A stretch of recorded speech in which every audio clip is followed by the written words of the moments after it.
नमस्कार सालाम सत श्री अकाल एडुकेशन लाइफ चैनल पक्ष থেকে সবাইকে স্বাগতম I welcome to all of you. तो থাম্বনেল দেখেই বুঝতে পারছেন যে আজকে আমি কি জন্য ভিডিওটা তৈরি করেছি। আপনারা সবাই জানেন যে 7 মার্চে এডিআরই 2.0 যেটা एग्जाम হয়েছিল এইটার কিন্তু রেজাল্টটা আউট হয়েছিল। আর এডিআরই 2.0 রেজাল্ট যখন আউট হয়েছিল তখন কিন্তু আউট হয়েছিল আপনাদের গ্রেড 3 গ্রেড 4 এন্ড ড্রাইভার পোস্টের জন্য। তো বরাকভ্যালি থেকে টোটাল কিন্তু পাস করেছে 1468। আপনারা দেখতেই পাচ্ছেন, আমি জুম করে দেখাচ্ছি 1468 কিন্তু বরাকভ্যালি থেকে পাস করেছে।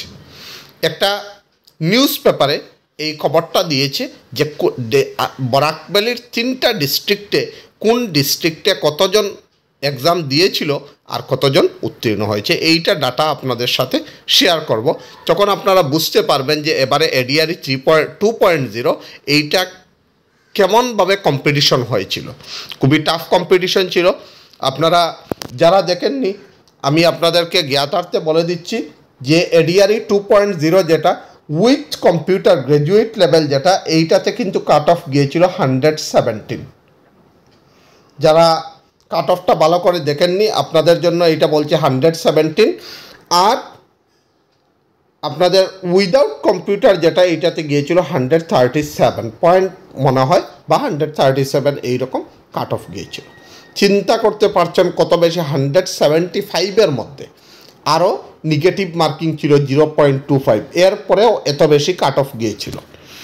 আর কি ড্রাইভারের সব থেকে আশ্চর্যের বিষয় যে ড্রাইভারে 150-র মধ্যে কিন্তু কাট অফ গিয়েছিল 127.50। এইটা অবিস্মরণীয়, যেটা কল্পনাই করা যায় না যে একটা ড্রাইভারের পোস্টে 150-র মধ্যে 127.50 কাট অফ থাকতে পারে। তো এইটা আপনাদেরকে একটু বলে রাখলাম, যারা কাট অফটা ভালো করে দেখেননি ওইটা আমার ভিডিও যদি আপনারা দেখেন তাহলে বুঝতে পারবেন। তো এখন আমি আপনাদেরকে দেখাচ্ছি বরাকভ্যালির 3টা ডিস্ট্রিক্টে কতজন এক্সামে বসেছিল আর কতজন উত্তীর্ণ হয়েছে। তো এইটা পেপার থেকে নিয়েছি, এই জন্য আপনারা বুঝতে একটু অসুবিধা হতে পারে, কিন্তু আমি মুখে বলে দেব। আপনারা দেখতে পাচ্ছেন যে তৃতীয় শ্রেণীর কাছাড় জেলাতে পরীক্ষার্থী ছিল 29,404, 29,404। আর উত্তীর্ণ হয়েছে কিন্তু অনলি 297। দেখতেই পাচ্ছেন 29,000 এক্সাম দিয়ে কোয়ালিফাইড হয়েছে কিন্তু 297। তাও ভাইবার জন্য কোয়ালিফাইড হয়েছে, চাকরি কিন্তু এখনও হয়নি। ভাইবার জন্য 297 কোয়ালিফাইড হয়েছে। হাইলাকান্দিতে দেখেন এক্সাম দিয়েছিল হাইলাকান্দি থেকে 13,795 আর কোয়ালিফাইড হয়েছে অনলি 66।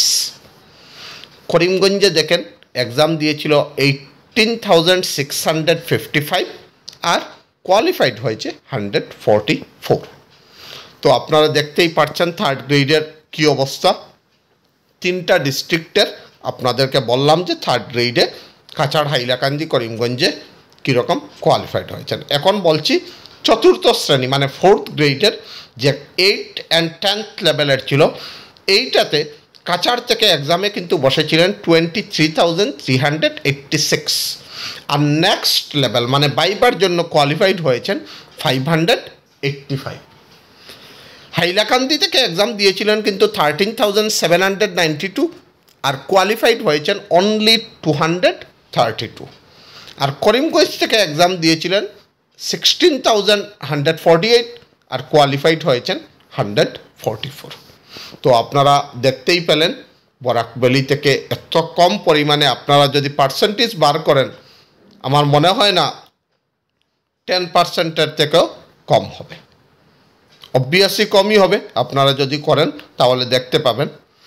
আর ভাইবার জন্য আপনার কীরকমভাবে রেডি হতে হবে ভাইবার জন্য আমাকে কিন্তু কমেন্টে জানিয়ে দেবেন। যদি আপনাদের লাগে তাহলে কিন্তু আমি একটা ভিডিও বানিয়ে দেব আপনাদের ভাইবার জন্য। ভাইবাতে আপনাদের কীরকম কোয়েশন করতে পারে আমি আপনাদেরকে দেখিয়ে দেব।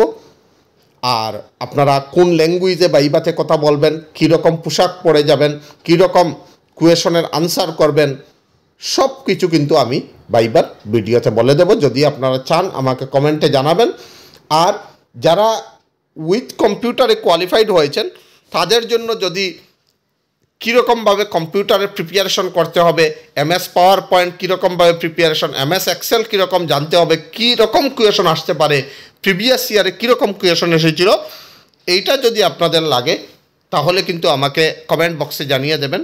আমি আপনাদেরকে ভিডিও বানিয়ে দেখিয়ে দেব যে আপনাদেরকে কীরকমভাবে প্রিপারেশন করতে হবে। কারণ বহু স্টুডেন্ট ADRE 1.0, আমি আপনাদেরকে বলছি ADRE 1.0 যখন হয়েছিল আর নেক্সট লেভেলের জন্য কোয়ালিফাইড হয়েছিল, পরে কিন্তু তারা যেরকমভাবে রিটেন এক্সামের জন্য পড়েছিল ঠিক তদ্রূপ কিন্তু তারা ভাইবার জন্য বা কম্পিউটারের জন্য প্রিপারেশন করেনি। এর জন্য তারা কিন্তু ডিসকোয়ালিফাইড হয়েছে ADRE 1.0-তে। তো আপনাদেরকে বারবার বলছি, যারা কোয়ালিফাইড হয়েছ তাদের কিন্তু একটা বড় অপরচুনিটি চাকরি পাওয়ার জন্য। আপনারা দেখতেই পারছো চাকরিতে কী রকম অবস্থা চলছে, যে ড্রাইভারের মতো পোস্টে 150-র মধ্যে 127.50 কাট অফ যাচ্ছে। তো কম্পিটিশন ইজ ভেরি টাফ। এখন স্টুডেন্ট খুব ভালো, আগের মতো স্টুডেন্ট না, এখন কিন্তু স্টুডেন্ট সব কিছু জানে। তো এর জন্য এই মার্কেটে আপনাদের যদি থাকতে হয় তাহলে কিন্তু আপনাদের ভালো করে প্রিপারেশন করতে হবে, ভালো করে মেহনত করতে হবে, তাহলে কিন্তু একটা চাকরি আপনারা পাবেন। তো এটুকুই বলার ছিল, আর আশা করি আপনারা বুঝতে পেরেছ। আর আমার চ্যানেল যদি আপনারা এখনও সাবস্ক্রাইব করেননি, সাবস্ক্রাইব করবেন আর লাইক আর শেয়ার করে রাখবেন। তো থ্যাংক ইউ সো মাচ।